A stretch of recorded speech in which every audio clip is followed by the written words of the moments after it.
ఓం విఘ్నేశ్వరాయ నమ. మహాభారతము అరణ్యపర్వము ముద్గలుని వృత్తాంతము. ధర్మరాజా, పూర్వము కురుక్షేత్రంలో ముద్గలుడు అనే బ్రాహ్మణుడు ఉండేవాడు.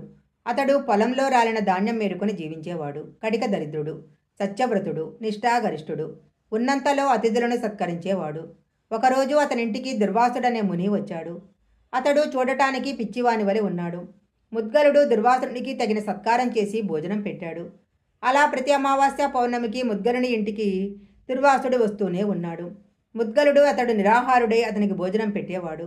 ఆ విధంగా 6 పర్వదినాలు వరుసగా ప్రీతిగా భోజనం పెట్టిన ముద్గలుని చూసి దుర్వాసుడు ఆశ్చర్యపోయాడు. దుర్వాసుడు, ముద్గల మహర్షి, నీ వంటి దానశీలిని నేను ఇంతవరకు చూడలేదు. నువ్వు సద్గుణ సంపన్నుడవు, పుణ్యమూర్తివి. ఏమాత్రము యవగించుకోకుండా, కోపం లేకుండా, అవమానించక నాకు అతిథి పూజ చేశావు. నీ అన్నదానము, సత్యము, ధైర్యము, పరుల సొత్తును ఆశించకపోవటమే నీ సంపద. మనసుని, ఇంద్రియాలను అదుపులో ఉంచేదే తపస్సు. అలాంటి తపస్సు నువ్వు చేశావు. అతిథి సత్కారానికి నేను తృప్తి చెందాను. నీకు సశరీరంగా స్వర్గలోక ప్రాప్తి జరుగుతుంది అని చెప్పి వెళ్ళిపోయాడు. ఒక దేవదూత విమానం తీసుకొచ్చి ముద్గలునితో, మహాముని, నువ్వు చేసిన పుణ్యం వలన నీకు స్వర్గలోక ప్రాప్తి కలిగింది. విమానం ఎక్కువ అన్నారు. ముద్గలుడు ఆ దేవతను చూసి, అయ్యా, దేవలోకం ఎలా ఉంటుంది అని అడిగాడు. తపస్సు చేసి సిద్ధి పొందిన మహామునులు, యజ్ఞాలు చేసిన వాళ్ళు, సత్యసంధులు, ఇంద్రియాలు జయించిన వారు, దానం చేసిన వారు, యుద్ధంలో మరణించిన వారు దేవలోకంలో నివసిస్తారు. ఇంకా అప్సరసలు, సిద్ధులు, సాధ్యులు, దేవమునులు నివసిస్తుంటారు. మేరుపర్వత శిఖరం అక్కడే ఉంది. నందనోద్యానం ఉంది. అక్కడ ఆకలి దప్పులు, వ్యాధులు, ముసలితనం ఉండదు. అక్కడ అందరికీ తేజోమయ దేహాలు ఉంటాయి. స్వర్గంలో ఉన్నంత కాలం దుఃఖం ఉండదు. నిరంతరము సౌఖ్యము, ఆనందము ఉంటాయి. స్వర్గలోకం పైన బ్రహ్మలోకం ఉంటుంది. అక్కడ మనువులు, మహర్షులు మాత్రమే ఉంటారు. అక్కడ పునర్జన్మ ఉండదు. ప్రళయకాలంలో అన్ని లోకాలు నాశనమవుతాయి. బ్రహ్మలోకం మాత్రమే నిలిచి ఉంటుంది. మనుషులు భూలోకంలో చేసిన పుణ్యాలకు ఫలితము స్వర్గలోకంలో అనుభవిస్తారు. అక్కడ ఎలాంటి పుణ్యం చేసుకోవటానికి వీలు లేదు. చేసిన పుణ్యఫలం అనుభవించిన తర్వాత మరలా భూలోకానికి వస్తారు. వచ్చిన మానవుడు వాటిని విడవలేక వేదనకు గురి అవుతాడు.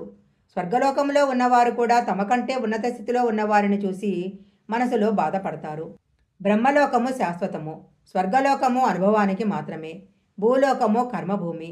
భూలోకంలో చేసిన సత్కర్మల ఫలము స్వర్గలోకంలో అనుభవిస్తారు అని చెప్పి స్వర్గలోకానికి రమ్మని ముద్గలుని పిలిచారు.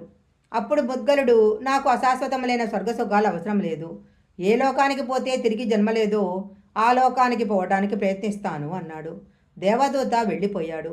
తరువాత ముద్గలుడు ద్వంద్వములయందు ఆసక్తి వదిలి అంతటా సమభావంతో చూసి జ్ఞానయోగి అయ్యాడు. జీవన్ముక్తుడు అయ్యాడు. కాబట్టి ధర్మరాజా, నువ్వు రాజ్యం పోయినందుకు చింతింపవలదు అని హితబోధ చేశాడు. తరువాత తన ఆశ్రమానికి వెళ్ళిపోయాడు. కొంతకాలం గడిచిన తర్వాత ఒకరోజు పాండవులు అడవికి వేటకు వెళ్లారు. ద్రౌపది కుటీరంలో ఒంటరిగా ఉంది. ఆ సమయంలో సింధు దేశాన్ని పాలించే సైంధవుడు చదురంగ బలాలతో సాల్వరాజపుత్రిని వివాహం చేసుకోవటానికి ప్రయాణం చేస్తూ మార్గమధ్యంలో కామ్యకవనం చేరుకున్నాడు. కుటీరం ముందు నిలిచి ఉన్న ద్రౌపదిని చూసి మోహపరవశుడయ్యాడు. తన మిత్రుడైన కోటికాసుని పిలిచి, ఈ సుందరాంగి ఎవరు? ఆమె పట్ల నా మనసు లగ్నం అయింది. ఆమెతో మాట్లాడి ఎలాగైనా నన్ను చేరేలా చేయాలి అన్నాడు. కౌటికాన్యుడు ద్రౌపది వద్దకు వెళ్ళి, నువ్వెవరు? వన్యమృగాలు తిరిగే ఈ అడవిలో ఎందుకున్నావు? వనదేవతవా, శచీదేవివా, లక్ష్మీదేవివా? నీ భర్త ఎవరు? నీ పేరేంటి అని అడిగాడు. నా పేరు కోటికాసుడు, మహాబలవంతుడను. అక్కడ ఉన్నవాడు త్రిగర్త దేశాధిపతి, ఆ పక్కనే కళింగ దేశాధిపతి, ఆ పక్కన ఉన్నది సింధు దేశాధీశుడు జయద్రథుడు. అతనికి నీ మీద మనసు కలిగింది, అందుకే నన్ను పంపాడు అన్నాడు. ఆ మాటలు విన్న ద్రౌపది, నేను ఒంటరిదానను, పుత్రవతిని. నువ్వు నా దగ్గరకు రావడం తగదు. నన్ను సామాన్య స్త్రీగా ఎంచవద్దు. నేను పాంచాల రాజపుత్రిని. నా పేరు కృష్ణ. పాండవుల ధర్మపత్నిని. వారితో వనవాసం చేస్తున్నాను. కొంతసేపట్లో నా భర్తలు వస్తారు. ఈ సమీపంలో కొంత సమయం ఉండి వారు రాగానే అతిథి సత్కార్యాలు చేస్తాను, స్వీకరించండి అంది. అప్పుడు కోటికాసుడు జరిగినది జయద్రథునికి చెప్పాడు. ఎలాగైనా ద్రౌపదిని అపహరించాలన్న ఉద్దేశంతో జయద్రథుడు కుటీరంలో ప్రవేశించాడు.